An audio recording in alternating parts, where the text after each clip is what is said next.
My name is Frank Santos with Vanco, and today we're talking about our latest addition to our HDBaseT lineup within the Vanco line, our 4x3 matrix unit with HDBaseT and an 8x7, which is coming out very soon.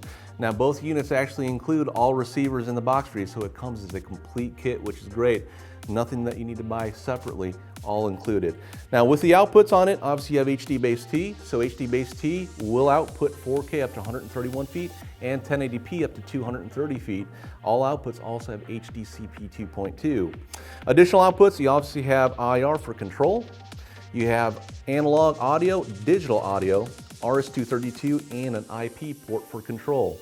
So you would hook up that IP port to an Ethernet source such as a switcher or a router, and you can control these units wirelessly with IP control.